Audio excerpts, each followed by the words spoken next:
Katika utekelezaji wa ilani, wakati nimepewa nafasi na Mheshimiwa Rais wa Jamhuri ya Muungano wa Tanzania Dr. Samia Suluhu Hassan kuja kuungana na management ya halmashauri ya jiji la Dar es Salaam, lakini kuja kuwa katibu wa baraza la madiwani, wakati wa makabidhiano yalitolewa maelekezo mahususi ambayo msingi wake yalikuwa ni maelekezo ya chama, kwamba tunayo miradi mingi ambayo imekwama, tunayo miradi mingi ambayo inasuasua, tunao wakandarasi mafundi ambao hawafanyi vizuri. Azimio la baraza la madiwani likiongozwa na mstahiki meya ilikuwa ni kuhakikisha miradi yote inakwamuka ndani ya wakati, na hayo yalikuwa maelekezo ya chama, maelekezo ya baraza la madiwani. Kwa nafasi yetu Mheshimiwa Mwenyekiti, hatukulala.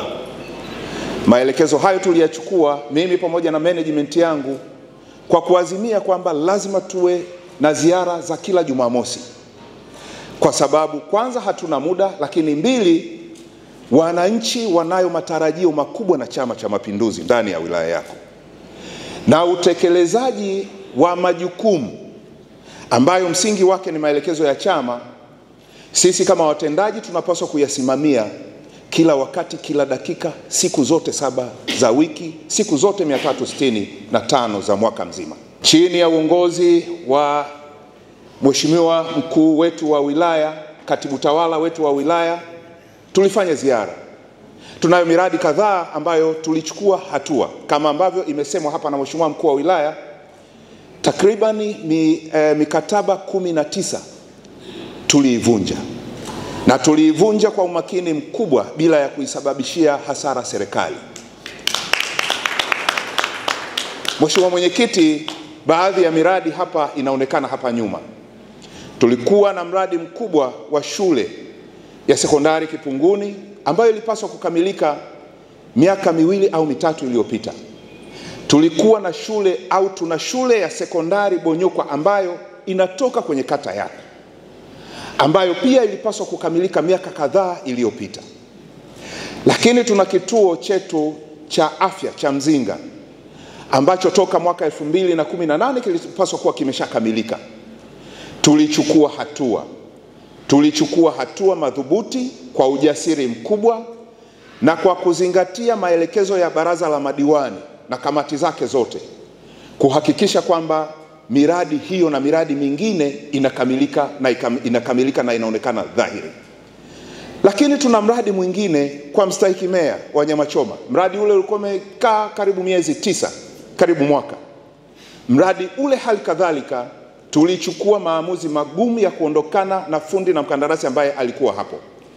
Leo tunajivuna chama chako chini ya uongozi wako Mheshimiwa Mwenyekiti kinatembea kifua mbele kwa maelekezo ambayo umetupa sisi wataalamu, kuhakikisha tunasimamia miradi yote na miradi yote inakamilika, kuhakikisha miundombinu ya elimu, miundombinu ya barabara, miundombinu ya afya inakamilika. Tunafahamu tunazo changamoto kadhaa kwenye barabara. Mpango madhubuti sisi kama watendaji chini ya uongozi wa Mheshimiwa mkuu wa wilaya, chini ya uongozi wa mstahiki meya na baraza lake la madiwani, kuhakikisha kwamba fedha ambazo tumeelekezwa na serikali kutenga 10% tunazipeleka, na tunahakikisha kwamba barabara zote kwenye kata zetu 36 na mitaa yetu yote 159 tunafanya maboresho, tunakarabati na tunajenga barabara ambazo ziko. Mheshimiwa Mwenyekiti, ni kuhakikishie, tunajua baraza la madiwani litakwenda kuvunjwa, lakini hakuna kitakachosimama, kwa sababu mkataba wa wananchi na serikali na chama ni ilani yetu ya 2020-2025.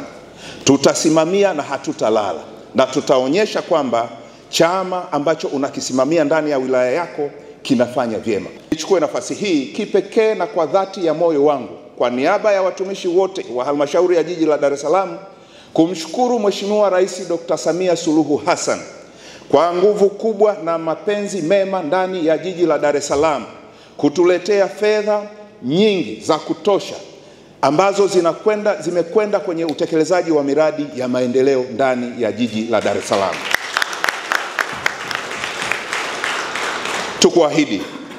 Tukuahidi Mheshimiwa Mwenyekiti, fedha ambazo zinaletwa, fedha ambazo tunazikusanya, tutakwenda kuzisimamia ili kwanza thamani yake iwe dhahiri kwa wananchi na chama, lakini mbili, kuleta tija katika miradi ambayo fedha hii inakwenda.